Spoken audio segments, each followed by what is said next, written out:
To കലവറ. നാട്ടിലൊക്കെ ഇപ്പം നല്ല ചൂട് സമയമാണ്, ചൂട് കാലാവസ്ഥ. ഇവിടെ ദുബായിലാണെങ്കിൽ നല്ല തണുപ്പ്. ചൂട് കാലാവസ്ഥയ്ക്ക് കുടിക്കാൻ പറ്റിയൊരു ജ്യൂസാണ് ഇന്ന് ചെയ്യുന്നത്.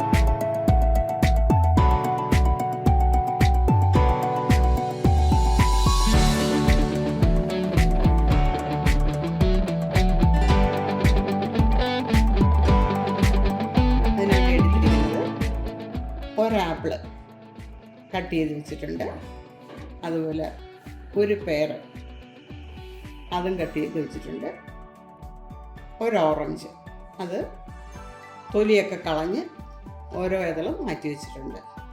പിന്നെ എല്ലാം വേണ്ടുന്നത് 1/2 കപ്പ് ഇതാണ്. Watermelon, pineapple, strawberry, sweet melon കിട്ടുമെങ്കിൽ നിങ്ങൾ അതും കൂടെ വാങ്ങിച്ചോളൂ. എനിക്കത് കിട്ടിയില്ല, അതുകൊണ്ട് ഞാൻ എടുത്തിട്ടില്ല. ഐസ് ക്യൂബ്സ് 1/2 കപ്പ്, പഞ്ചസാര 2 tablespoon, ice water 1/2 cup. ഇനി നമുക്ക് ജ്യൂസ് അടിക്കാം. ഇനി ഓരോന്നും മിക്സിയുടെ ജാറിലേക്ക് ഇടാം. Pear, apple, pineapple, orange, strawberry, watermelon, പഞ്ചസാര 2 ടേബിൾ സ്പൂൺ, വെള്ളം ഐസ് വാട്ടറാണ്, അത് 1/2 കപ്പ്, ഐസ് ക്യൂബ്സ് 1/2 കപ്പ്. പഞ്ചസാര ചേർക്കാൻ താല്പര്യമില്ലാത്തവരാണെന്നുണ്ടെങ്കിൽ സ്വീറ്റ് മെലോൺ എടുത്താൽ മതി, അതിന് നല്ല മധുരം ഉണ്ടാവും. ഇനി ഇത് അടച്ചു വെച്ചൊന്ന് മിക്സിയിൽ അടിച്ചെടുക്കാം.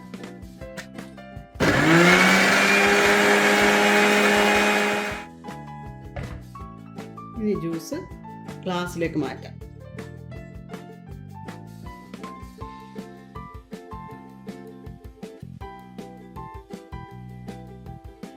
ഐസ് ക്യൂബ്സ് ഇട്ട് അടിച്ചായതുകൊണ്ട് ഞാൻ ഐസ് ക്യൂബ്സ് ഇടുന്നില്ല. നിങ്ങൾക്ക് വേണമെന്നൊരു ഐസ് ക്യൂബ്സും കൂടെ ഇടാം.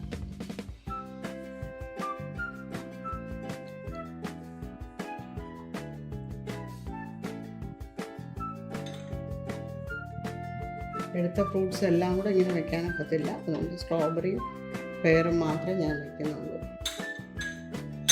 വാട്ടർമെലോണും വെക്കാം.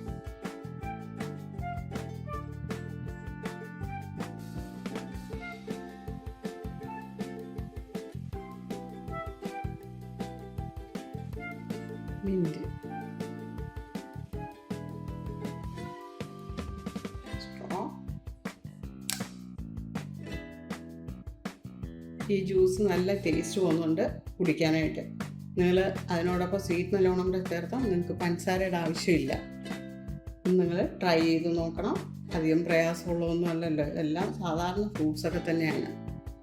പിന്നെ സ്ട്രോബെറി കുറച്ചുകൂടെയൊക്കെ കോസ്റ്റ്ലി ആയിട്ടുള്ളതാണ്, അത് നിങ്ങൾ വേണ്ടെന്നൊരു അവോയ്ഡ് ചെയ്തേക്കുക. ബാക്കിയെല്ലാം സാധാരണ ഫ്രൂട്ട്സൊക്കെ തന്നെയാണ്, ആപ്പിളും പൈനാപ്പിളും പെയറും ഒക്കെ. ട്രൈ ചെയ്ത് നോക്കണം. ഫീഡ്ബാക്ക് അറിയിക്കാൻ മറക്കരുത്. ഈ വീഡിയോ നിങ്ങൾക്ക് ഇഷ്ടമായിട്ടുണ്ടെങ്കിൽ നിങ്ങൾ സബ്സ്ക്രൈബ് ചെയ്യാൻ മറക്കരുത്. Please like, share and subscribe. Thank you.